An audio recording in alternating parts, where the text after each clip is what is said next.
Chapter 14. Summit, 1:12 p.m., May 10th, 1996. 29,028 feet. Not only during the ascent, but also during the descent, my willpower is dulled. The longer I climb, the less important the goal seems to me. The more indifferent I become to myself. My attention has diminished. My memory is weakened. My mental fatigue is now greater than the bodily. It is so pleasant to sit doing nothing, and therefore so dangerous.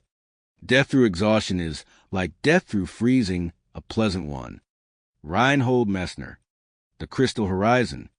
In my backpack was a banner from Outside magazine, a small pennant emblazoned with a whimsical lizard that Linda, my wife, had sewn, and some other mementos with which I'd intended to pose for a series of triumphant photos.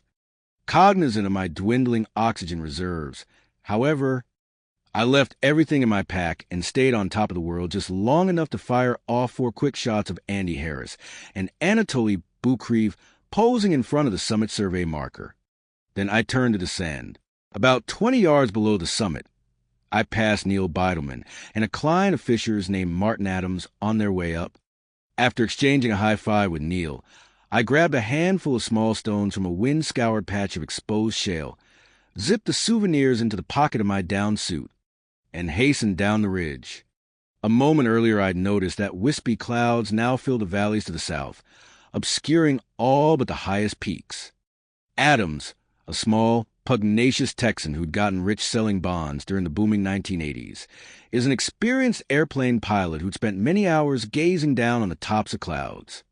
Later he told me that he recognized these innocent-looking puffs of water vapor to be the crowns of robust thunderheads immediately after reaching the top. When you see a thunderhead in an airplane, he explained, your first reaction is to get the hell out of there. So that's what I did. But unlike Adams, I was unaccustomed to peering down at cumulonimbus cells from 29,000 feet, and I therefore remained ignorant of the storm that was even then bearing down. My concerns revolved instead around the diminishing supply of oxygen in my tank. 15 minutes after leaving the summit, I reached the top of the Hillary Step, where I encountered a clot of climbers chuffing up the single strand of rope, and my descent came to an enforced halt. As I waited for the crowd to pass, Andy arrived on his way down. "John," he asked, "I don't seem to be getting enough air. Can you tell if the intake valve to my mask is iced up?"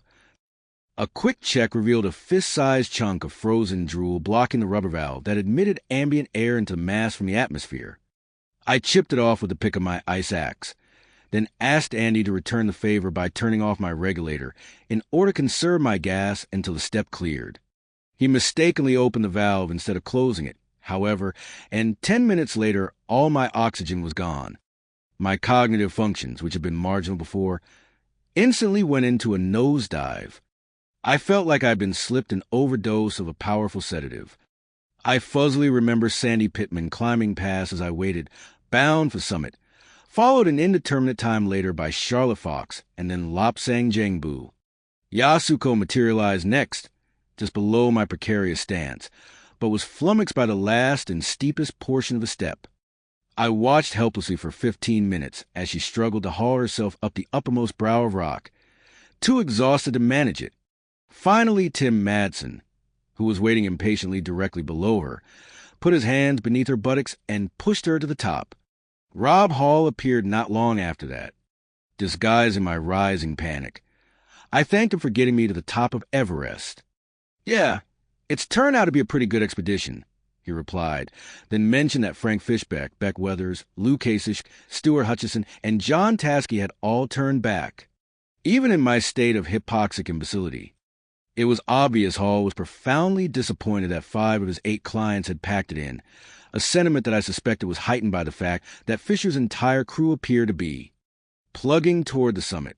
"I only wish we could have gotten more clients to the top," Rob lamented before continuing on his way. Soon thereafter, Adams and Bukreev arrived on their way down, stopping immediately above me to wait for traffic to clear. A minute later, the overcrowding atop the step intensified further as Mukalu Gao, Ong Dorj, and several other Sherpas came up the rope, followed by Doug Hansen and Scott Fisher. Then, finally, The Hillary step was clear, but only after I'd spent more than an hour at 28,900 feet without supplemental oxygen. By that point, entire sectors of my cerebral cortex seemed to have shut down altogether. Dizzy, fearing that I would black out, I was frantic to reach the south summit, where my third bottle was waiting.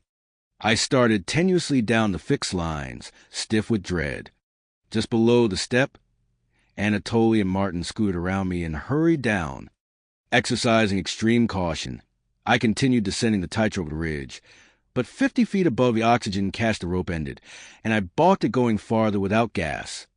Over the south summit, I could see Andy Harris sorting through a pile of orange oxygen bottles. "Yo, Harold," I yelled. "Could you bring me a fresh bottle?" "There's no oxygen here," the guide shouted back. "These bottles are all empty." This was disturbing news. My brain screamed for oxygen. I didn't know what to do. Just then, Mike Groom caught up to me on his way down from the summit. Mike had climbed Everest in 1993 without gas, and he wasn't overly concerned about going without. He gave me his oxygen bottle, and we quickly scrambled over to the south summit. When we got there, an examination of the oxygen cache immediately revealed that there were at least 6 full bottles. Andy, however, refused to believe it. He kept insisting that they were all empty, and nothing Mike or I said could convince him otherwise. The only way to know how much gas is in a canister is to attach it to your regulator and read the gauge. Presumably this is how Andy had checked the bottles at the south summit. After the expedition, Neil Bidelman pointed out that if Andy's regulator had become foul with ice, the gauge might have registered empty even though the canisters were full, which would explain his bizarre obstinacy. And if his regulator was perhaps on the fritz and not delivering oxygen to his mask, that would also explain Andy's apparent lack of lucidity. This possibility, which now seemed so self-evident, didn't occur to either Mike or me at the time, however. In hindsight, Andy was acting irrationally and had plainly slipped well beyond routine hypoxia, but I was so mentally impeded myself that it simply didn't register. My inability to discern the obvious was exacerbated to some degree by the guide-client protocol. Andy and I were very similar in terms of physical ability and technical expertise. Had we been climbing together in a non-guided situation as equal partners, it's inconceivable to me that I would have neglected to recognize his plight. But on this expedition, he'd been cast in the role of invincible guide, there to look after me and the other clients. We had been specifically indoctrinated not to question our guide's judgment. The thought never entered my crippled mind that Andy might in fact be in terrible straits, that a guide might urgently need help from me. As Andy continued to assert that there were no full bottles at the south summit, Mike looked at me quizzically. I looked back and shrugged. Turned to Andy, I said, "No big deal, Harold.